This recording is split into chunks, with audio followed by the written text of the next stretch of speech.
It cannot be overstated how much Robert F. Kennedy Jr. attempted to mislead lawmakers when he was getting confirmed to be the Secretary of Health and Human Services and try to do, no, I like vaccines now. All good. Me and Vax, we resolved our issues. We shook hands and I moved past it. And that was obviously just a stunt to get through the confirmation. And then all of the things we knew about him with his detachment from science, detachment from reason, detachment from data, stance on vaccines remaining. And that came through abundantly clearly in his interview on Fox News. So I want to play this for you. And then in reaction, he got absolutely obliterated by folks who brought the facts. And we'll get to that as well. Aaron Rupar posted this clip saying that RFK Jr. went full anti-vax on Fox. Let's watch and then we'll look at the reactions of this being dismantled. Found that 97% of the people on the committee had conflicts of interest. This is a committee that we've gone up from 11 vaccines in 1986. Today, children get between 69 and 92 vaccines before they're 18. Not one of those vaccines is ever... It's really high. Those are not all mandatory. Those are all mandatory. And the reason they're 69 to 92 is some of the brands require 3 doses, some of them require 4. But great. Give me more. I love vaccines, man. Oh, wait, you have another needle for me? Stick me, doc, stick me. That's what I say every time. I say, give me another vaccine. End quote. None of them have been safety tested, except for the COVID vaccine. The only vaccine on this schedule that has gone through placebo-controlled trials prior to licensure was the COVID vaccine. So nobody has any idea what the risk profiles are on these products. And we don't know whether they have anything to do with the epidemic of chronic disease. Almost all the chronic disease, these are products that are designed to deregulate your immune system, to change your immune system for life. And we are now having an epidemic of immune dysregulation in our country, and we don't have an idea, but we have to investigate to see whether that has anything to do with it. It's one of the So they're going to meet on, the new panel is going to meet on June 25th. So a lot of people have described the 2024 election as us just shooting ourselves in the face, not in the foot, in the face. And this is a great example of it. We voted to place the guy who has all of the wacky and detrimental views about vaccines in charge of the vaccines. We knew it was not going to end well, but we just as a people seem, even if not you and me, as a collective people, I do believe we are one people. I don't want as someone suggested recently, the breaking apart of our country. We are one people. And so we are one clinically insane people who just every time the sign says, this is off the cliff, this way is in the beautiful bluebonnet path, we go down that path. Because that's girly over there. Flowers. Gay. Alex Wayne responded, journalists do readers a disservice when they describe him as merely a vaccine skeptic. Contrary to his assertions, many vaccines have been tested against placebo, but it can also be unethical to expose a control group to infection by using one. Makes sense. Then Paul Farhi said, quoting RFK, none of them have been safety tested, and then responded saying, in fact, all of them have. Okay, well, he made one mistake. He made more. Dr. Jake Scott says RFK Jr. went on national TV and spouted egregious, dangerous falsehoods about vaccines. As a parent and infectious disease doctor, I couldn't stay silent. Fox News might not fact check him, but I will. I've reviewed the trials. I've cataloged them. I have receipts. Now, it would take a while to go through. He look at just this one interview, goes through all of the claims that were made, and specifically debunks them. But we'll link this in the description if you want to look at the specifics, and I'll read here his bottom line. RFK Jr. went on national television and systematically misled millions of Americans with false claims about vaccines, but the real evidence is available. The studies exist. The safety data is public. Why this matters. I've seen many people die from vaccine preventable diseases, and it's truly the most awful thing I've witnessed. Don't be misled. The health and well-being of our children and all of us depends on these vaccines. If this thread was helpful, share it. Truth matters. Lives depend on it. Literally. So you're thinking, if you're pro RFK Jr., thinking, wait, what? But maybe, okay, you say there's a lot of things he could read and studies and he could see the data himself, but that takes a lot of time. And he's a busy guy. He might not have the time to do all of that reading. Like checking to make sure when he releases a report, actual studies are cited and not, in 7 cases, fake, made up, fabricated studies that were nothing. But here's the deal. Doing all of that reading, it's time expensive. And he's a busy man. Or at least he has been in his life in the past. You remember this? RFK Jr. kept a list of dozens of women filed under the letter G in his cell phone, a code that his late wife believed stood for guma, the Italian slang for mistress. How many? How many did he have in his phone? Mistresses? 43. Now, that's a lot of ladies.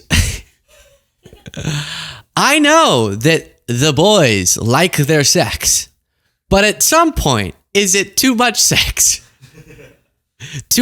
How do you even coordinate with 43 women?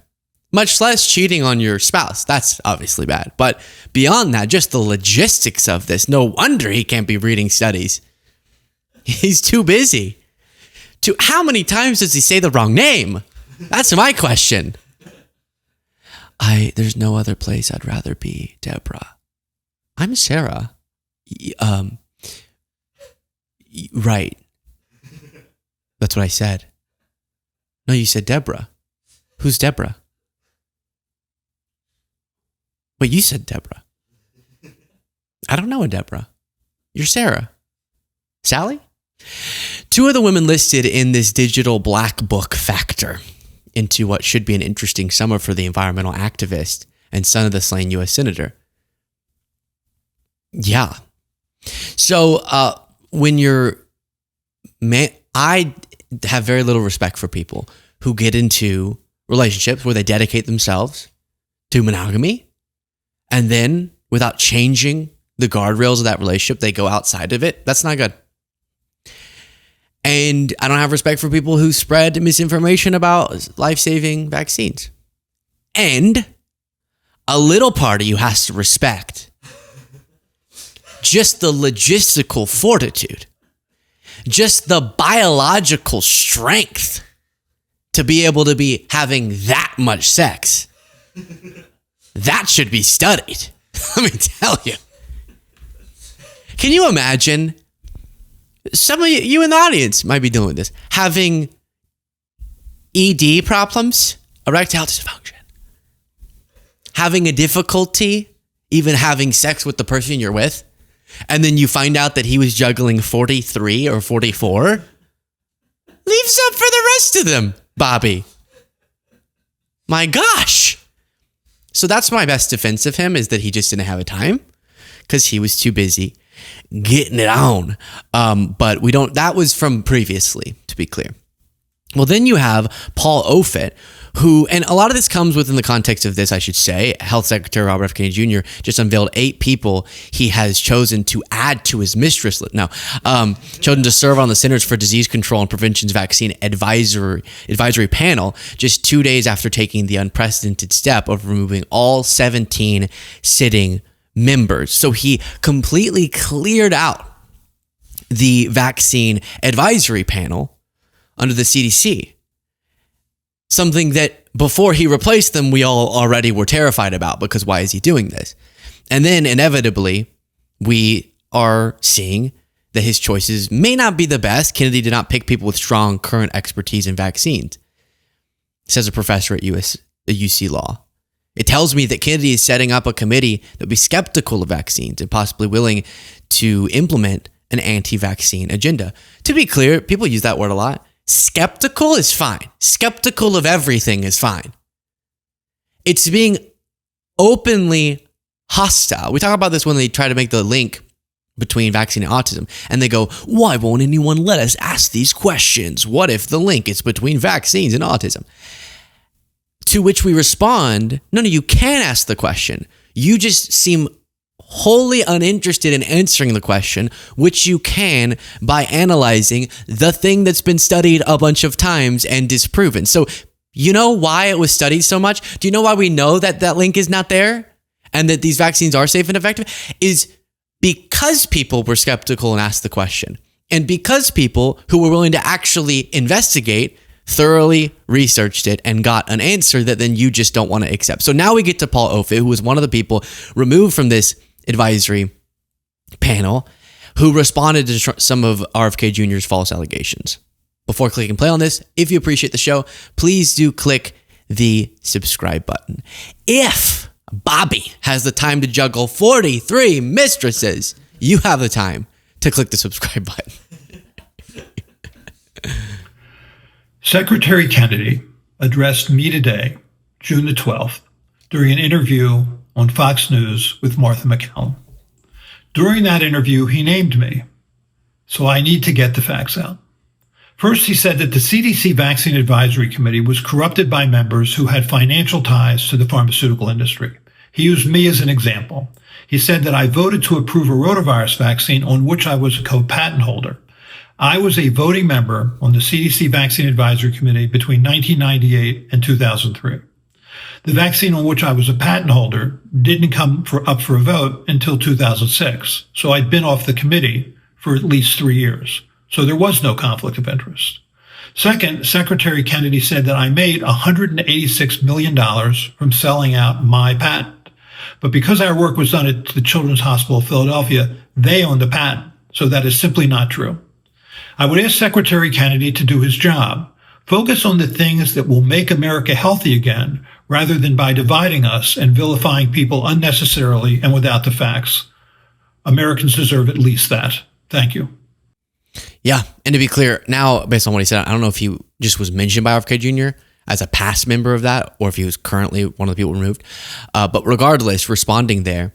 And this is the thing I keep coming back to, which is that I am so heartbroken that, and if you hear giggling, it's because the producers can see the thing that I'm about to play, and they know this clip very well. So just breathe, boys. So it's sad that the assault on vaccines and the lack of really the analytical ability, the experience, the level-headedness to deal with these consequential issues, that's going to give a bad name to Maha. Because some of the things that RFK Jr. has brought up are perfectly fine, right? When he's talking about how to get people to eat less ultra-processed foods or do more push-ups, right? Yes, work out, be healthy, hurrah, and implementing policies that enable that. That's all good. It's just that other people who come with similar concerns in those areas will be maybe, hopefully not, but seen as there's going to be more skepticism around them because they saw the last guy was doing some of these things, kind of not super active on that, but really was obsessed with the vaccines, detached from science. And we should be to the point that the guy said in the video, go for it, Bobby, try to make people healthy, but actually do the healthy stuff. Right now he's doing this weird, the way we're going to Maha is by making people less healthy. Sort of like you multiply a negative with a negative and it makes a positive. Like people are really healthy now that if we can make them get so unhealthy, then eventually it'll flip. There's a flipping factor. You can imagine it's like you can flip it. I think is what he's doing. And that's the opposite of what he should be doing. Focus on actually making people healthier. Attacking vaccines is not the way. So what was this clip the guys saw? Fine, since they forced me, I'll play it. And I was at the bottom of my class. I started doing heroin. I went to the top of my class. Suddenly I could sit still and I could read. if we can just get kids doing more heroin, then because we really do. You might miss. The pandemic really hurt people's reading scores. And a big part of it was because access to heroin got more difficult.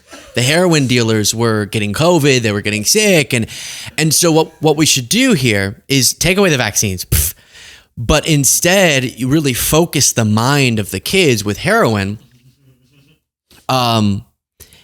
Because then, well, you see?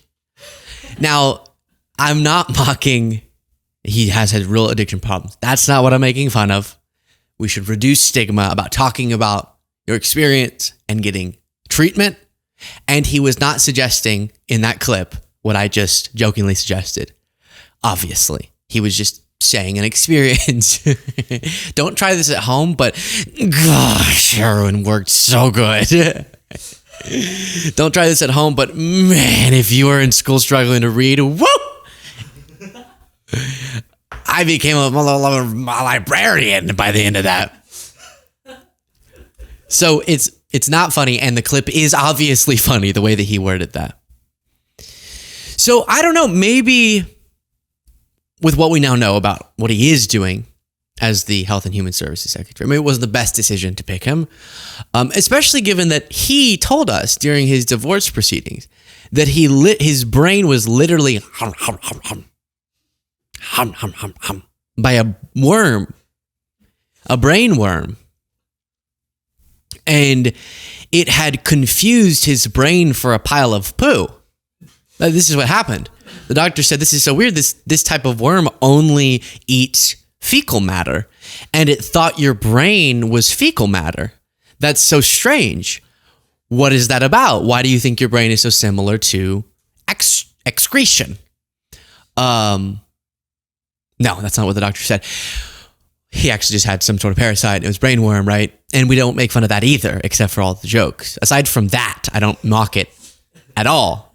But he tried to get himself out of his own problems by saying that. And he really did have that, and we feel for him. And he said he fully recovered from it. But it reminded me of, but it is a funny thing, right? When he's making all these crazy vaccines, literally the brainworm guy. Come on, how do you not?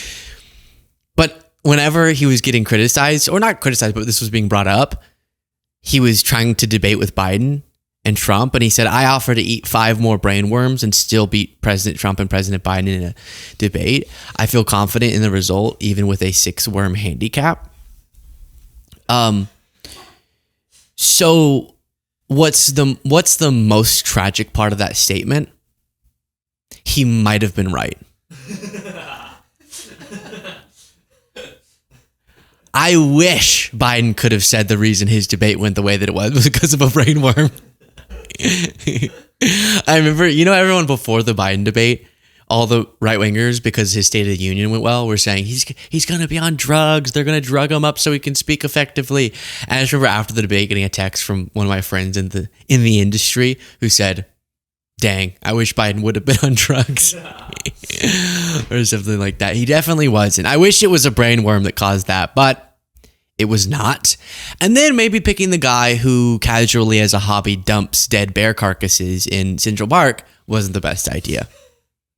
If he's going to character assassinate folks, and go out and make false allegations, then we're going to bring forward true stuff about his person. How is this relevant to his position? RFK Jr. has recounted how he dumped a dead bear cub in New York Central Park in 2014. Mr. Kennedy said a woman had killed the bear with her car when he was driving outside the city, and he put it in his van with the intention of harvesting its meat. He shared the anecdote, and then he realized, oh shoot, I got to go to the airport. I don't have time I forgot that was in my trunk. That happens, Oh, I left the cake in my trunk too long, it melted, right? Oh, I left the bear carcass in my trunk. And so he just dumped it in Central Park, leading to a mystery that then he solved. And when I see a dead bear, I don't normally want to eat it, but okay. Bobby. Trump told us, Bobby, he's going to handle the women. Literally, Trump said that he's going to handle the women, meaning like women's issues, and he's going to handle the health. Maha. Not going particularly well. Share your thoughts in the comments.